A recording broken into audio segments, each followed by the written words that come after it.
When undertaking the examination of the shoulder, inspection should be undertaken from the front, back and sides. An effusion generally bulges anteriorly. Wasting may be seen as flatness of the deltoid contour, or hollowing in the supraspinous or infraspinous fossae. The alignment of the shoulders is noted, with the dominant shoulder normally hanging lower than the non-dominant, unless there is shoulder pathology when it is generally hitched up.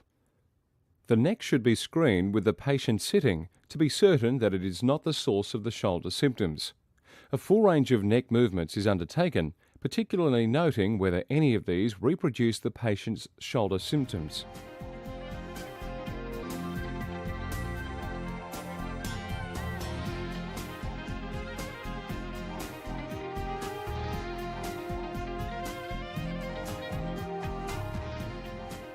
When screening the shoulder, the hands are moved down and then up the back, noting whether there is a difference in the amount of movement between the two sides. Moving the hands down the back utilizes shoulder flexion, abduction and lateral rotation. Conversely, moving the arms up the back involves shoulder extension, adduction and medial rotation.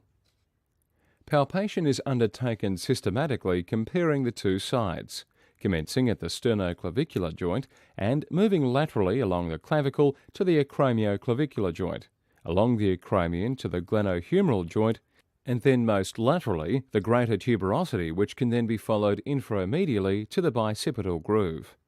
The supraspinatus tendon is felt by placing fingers over the greater tuberosity and glenohumeral joint immediately inferior to the tip of the shoulder.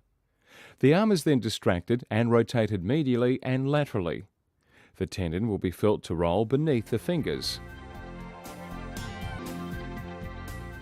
The long head of the biceps is found in the bicipital groove by abducting the arm when the tendon will be felt subluxing out of the groove. It will also be felt rolling beneath the fingers if the forearm is alternately supinated and pronated with the arm abducted to 90 degrees. Active movements are undertaken comparing both sides. Forward flexion should reach 180 degrees and is measured with the arm in neutral position, while extension should reach 40 degrees.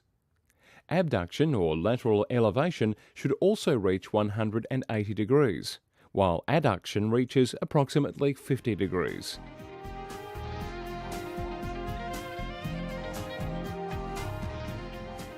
Medial and lateral rotation are most commonly measured with the arms by the side and the elbows tucked into the trunk. When testing passive movements, the patient is lying down so the trunk muscles are relaxed. Particular care must be taken to maintain control of the arm at all times, so there is no active movement by the patient.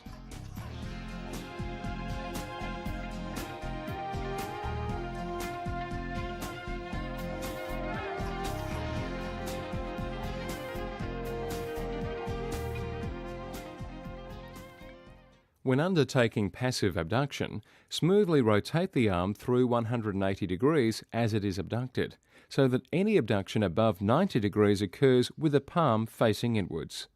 Rotator cuff tendinitis is tested by isometric movements. To test the supraspinatus tendon, the elbow is flexed to 90 degrees and the arm abducted to approximately 45 degrees. Further abduction against resistance is attempted, with a positive test being pain with or without giving way due to the pain. Resisted medial rotation tests the subscapularis and the pectoralis major muscles and tendons, and is tested with the elbow flexed to 90 degrees and the arm held against the side. Resisted lateral rotation is undertaken from the same initial position and tests infraspinatus and teres minor muscles and tendons. The biceps can be tested in a variety of ways.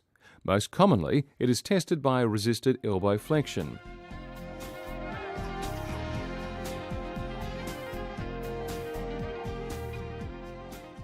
Resisted flexion from full extension tests the long head of the biceps. To undertake this test, the arm is fully extended with the hand facing backwards, and flexion is then attempted against resistance with the examiner's fingers resting lightly on the bicipital groove. Pain will occur under the fingers if there is bicipital tendinitis. There are many different tests for impingement, including the Hawkins test. In this test, the arm is placed in 90 degrees of forward flexion and 90 degrees of elbow flexion, and then is passively internally rotated. Pain indicates impingement syndrome. The apprehension test is undertaken with the patient lying down. Pressure is applied anteriorly to the glenohumeral joint. The elbow is then flexed to 90 degrees. The arm is abducted to 90 degrees and then externally rotated. Any tendency for anterior subluxation or dislocation will cause the patient to become apprehensive, best seen in the patient's face, and the test should then be immediately stopped.